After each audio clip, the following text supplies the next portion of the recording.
വചന വ്യവസ്ഥ. ഒരു വസ്തു ഒന്നോ അതിലധികമോ എന്ന് കാണിക്കുന്നതിനായി നാമത്തിന് ചെയ്യുന്ന രൂപഭേദമാണ് വചനം. ഒരു വസ്തു ഒന്നോ അതിലധികമോ എന്ന് കുറിക്കാനായിട്ട് നാമപദങ്ങളോട് ചേർക്കുന്ന പ്രത്യയങ്ങളാണ് വചന പ്രത്യയങ്ങൾ. ദ്രാവിഡ ഭാഷകളിൽ ഏകവചനം, ബഹുവചനം എന്നീ രണ്ട് വചനങ്ങൾ മാത്രമേയുള്ളൂ. എന്നാൽ ലാറ്റിൻ, സംസ്കൃതം മുതലായ ഇൻഡോ യൂറോപ്യൻ ഭാഷകളിൽ ദ്വിവചനം കൂടിയുണ്ട്. ലീലാതിലകക്കാരനും ഏകവചനം, അനേകവചനം എന്നീ രണ്ട് വചനവ്യവസ്ഥയെക്കുറിച്ചാണ് പറയുന്നത്. ഇനി ഏകവചനം എന്താണെന്ന് നോക്കാം. ഒന്നിനെ കുറിക്കുന്നതാണ് ഏകവചനം. ഇതിന് പ്രത്യയമില്ല.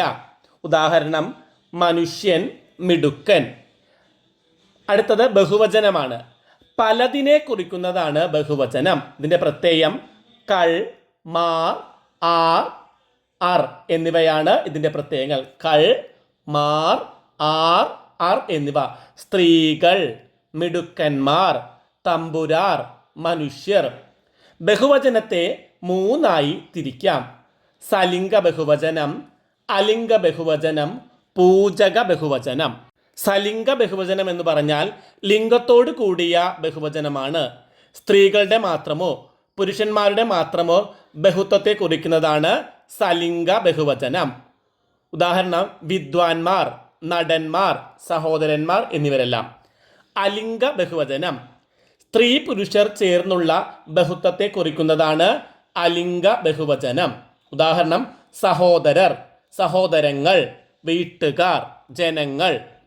പൂജക ബഹുവചനം ഏകവചനാർത്ഥത്തിൽ ബഹുമാനം കാണിക്കുവാൻ ഉപയോഗിക്കുന്ന ബഹുവചനമാണിത്.